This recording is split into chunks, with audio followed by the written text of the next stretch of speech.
Bonjour à tous. On démarre cette revue de presse en France avec la victoire de l'Olympique de Marseille face à Lille 2-1 hier soir.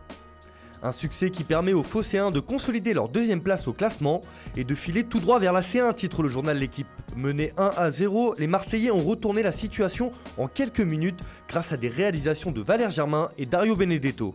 Pour la Provence, c'est un coup de maître qu'ont réalisé les hommes d'André Villas-Boas. Ils frappent un grand coup et font le ménage dans la course à la deuxième place contre un concurrent direct. En revanche, pour la Voix des Sports, les Lillois ont déçu.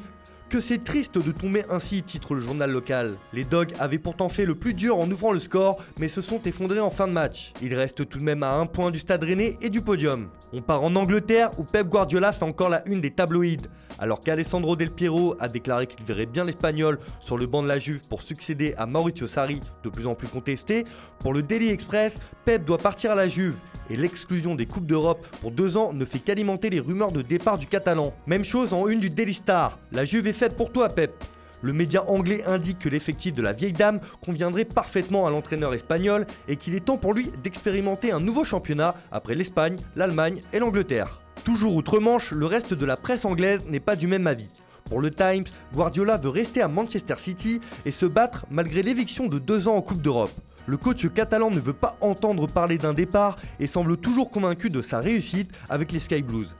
Un sentiment partagé par le Daily Mail qui indique que les joueurs sont derrière leur entraîneur et ne comptent pas quitter le navire en cours de route malgré la sanction de l'UEFA. Pour le média local, les Citizens promettent la loyauté à leur entraîneur et ne partiront pas l'été prochain. Direction le Portugal où c'est une triste affaire qui fait la une des médias locaux.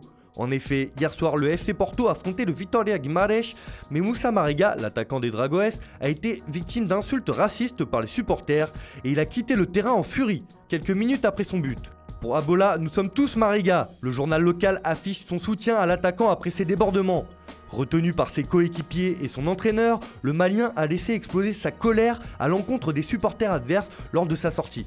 Pour Odiogo, c'est un véritable crime qu'a subi le joueur et cela montre les problèmes de racisme qui peuvent encore exister dans les stades de football. Même constat pour Record, qui soutient le joueur de 28 ans avec ce titre Marega 5, racisme 0.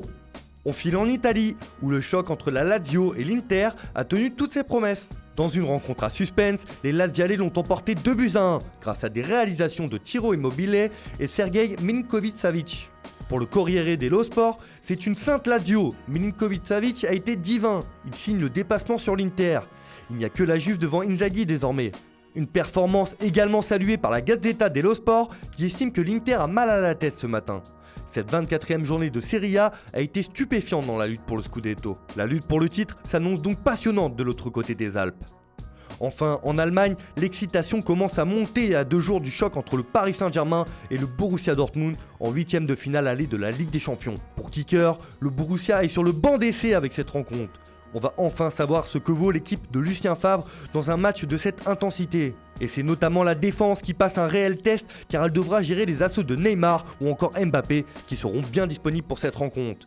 Voilà, c'est tout pour aujourd'hui. On se retrouve demain pour une nouvelle revue de presse sur Foot Mercato.